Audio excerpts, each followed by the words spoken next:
Hey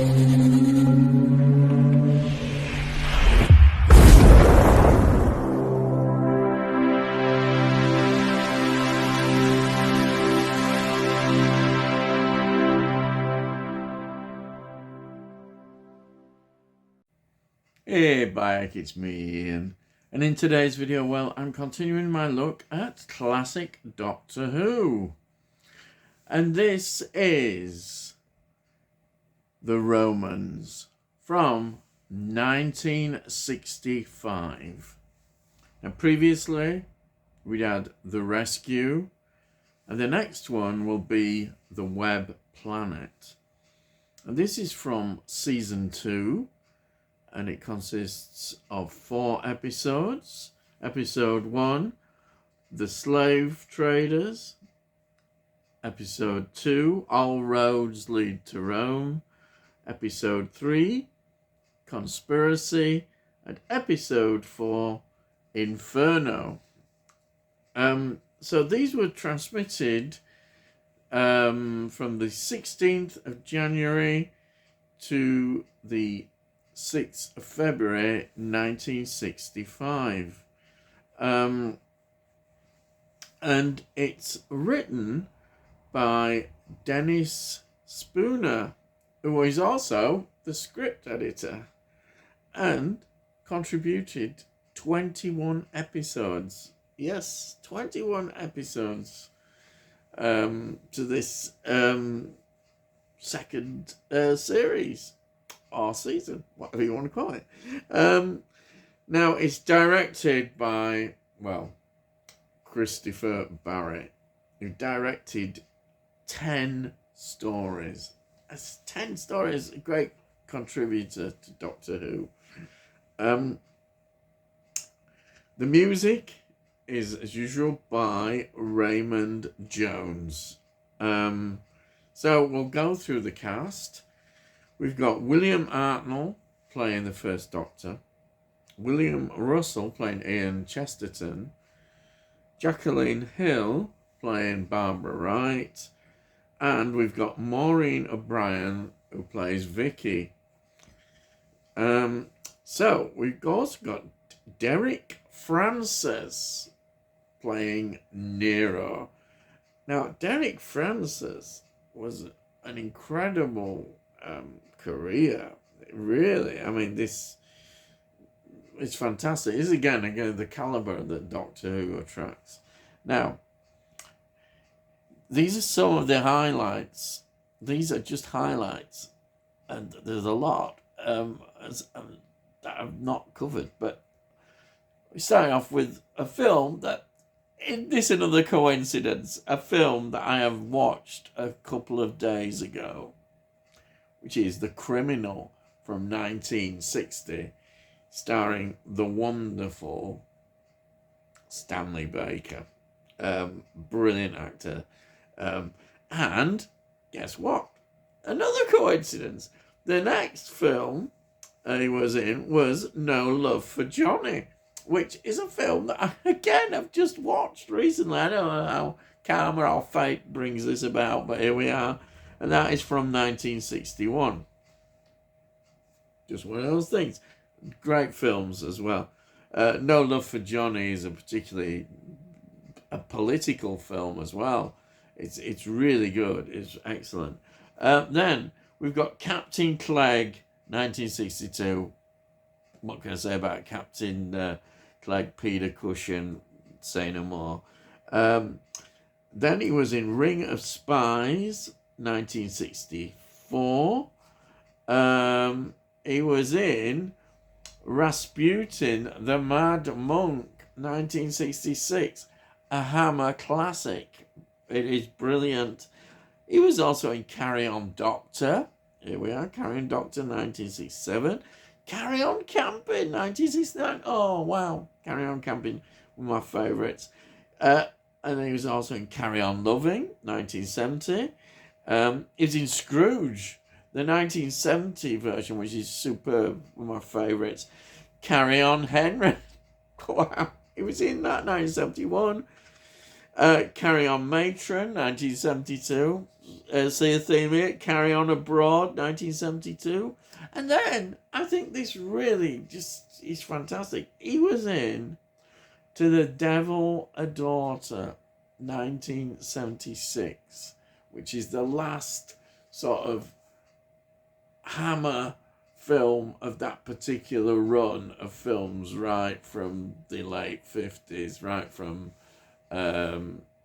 Dracula, Curse of Frankenstein, right through. That is the last one of that period, right, 1976. So he's in that one.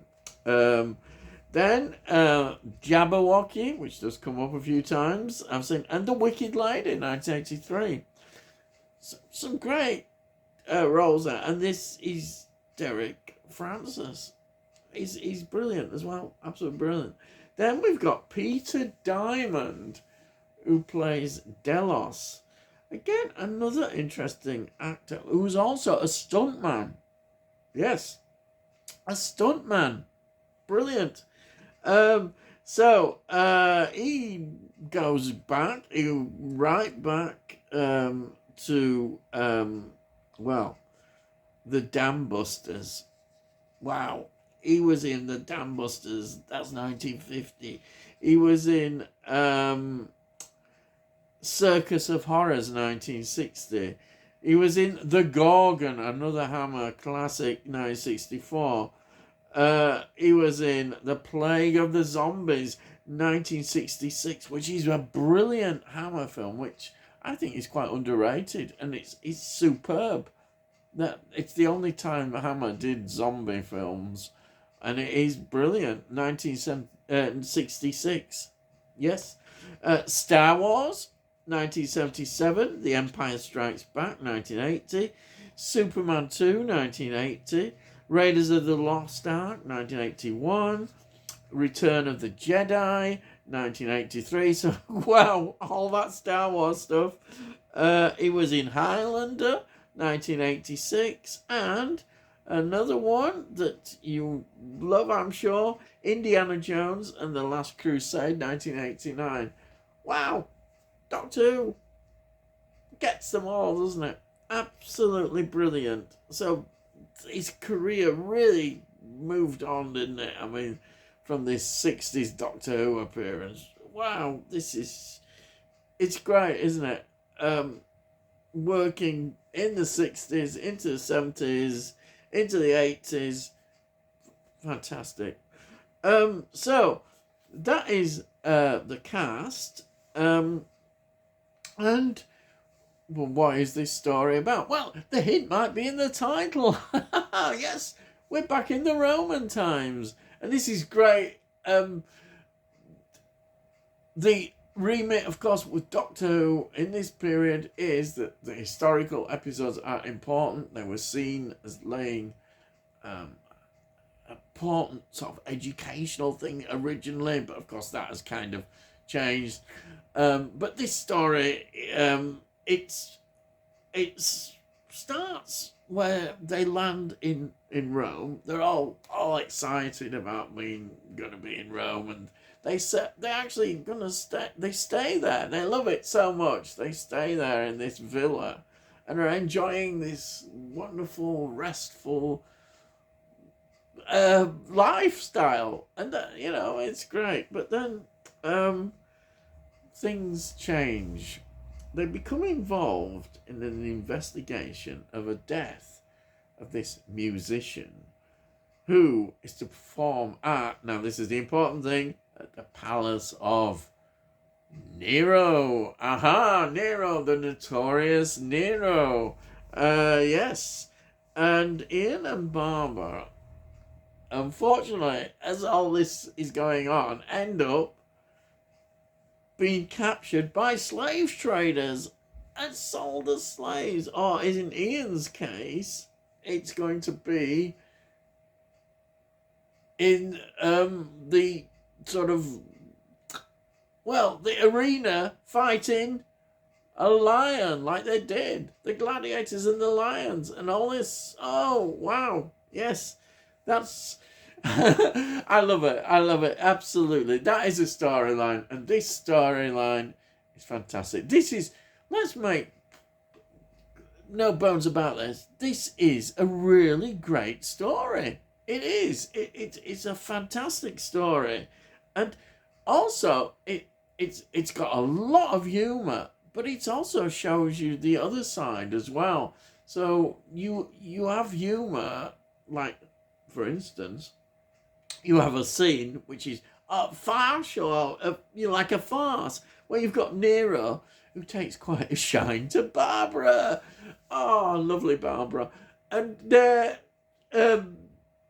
is Nero chasing her around like it's like a carry-on film, and then we switch and we see him his evil side when he makes this slave drink the poison. We see him also, doing the fire. The fire, yes, we see that as well. The Great Fire of Rome. So that is quite interesting, and I think it works well as well. We've got humour, but also we've got showing you realities as well of the sort of evil side of this character, notoriously Nero. And it's interesting. It's really interesting. This looks fantastic. BBC again, doing a great job. Doctor Who, part of that. Just everything about it. It looks so good. It does. It looks so good. And the costumes and the sets. It's just made for the BBC, and they do it so well. I say this every week, but this is not just that. The story is so well written, and I say that balance between humour and the serious side. Okay, you can almost hear people saying, and they always do it. It annoys me sometimes. It's inaccurate, and I'm somebody who comes from a historical background. It's part of what I got my degree in, history.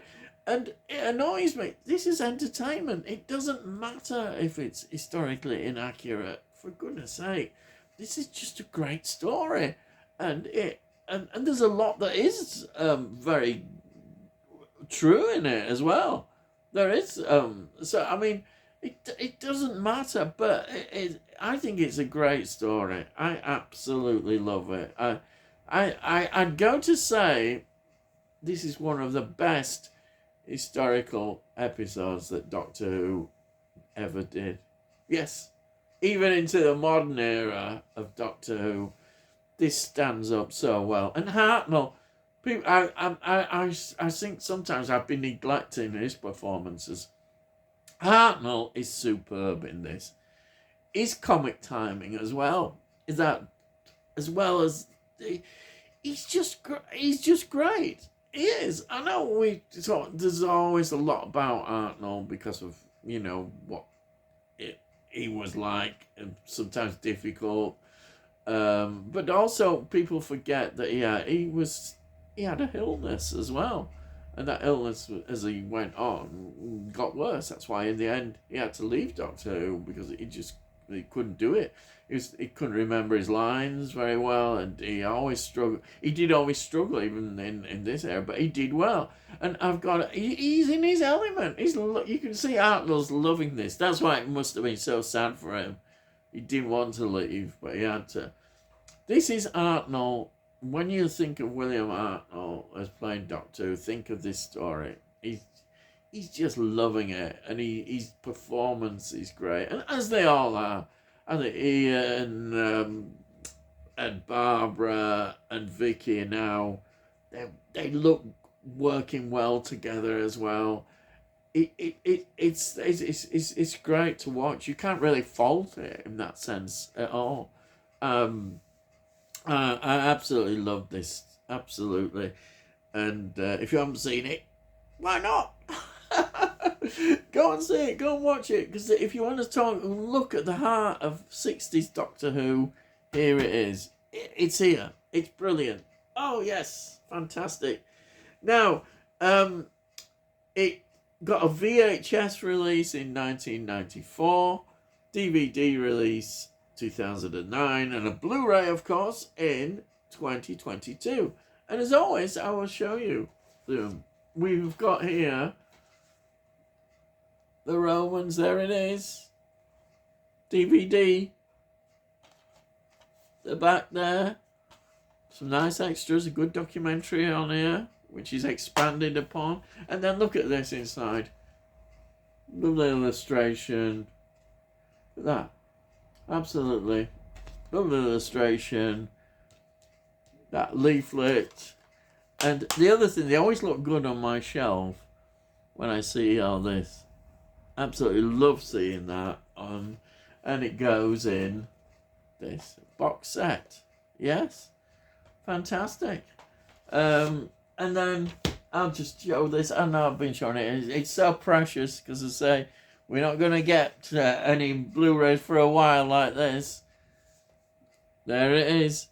The Blu-ray box set of the most complete 60s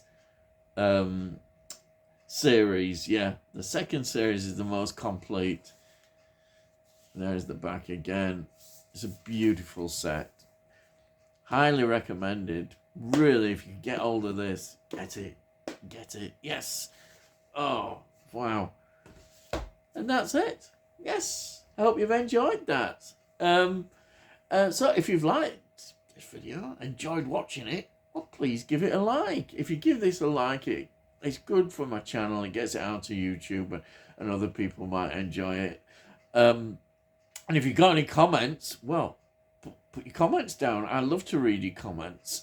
Really, it's great. I just love that. And then, if you're new to this channel, why not consider subscribing? And if you subscribe, then we'll let you know when I put out videos. And also, have a look in the playlist. You can see all the previous reviews I've done of Doctor Who, and also all the other things that I do on my channel. And you might find something you might enjoy. So that's it. Yes. So all I've got to say is, I'll see thee again.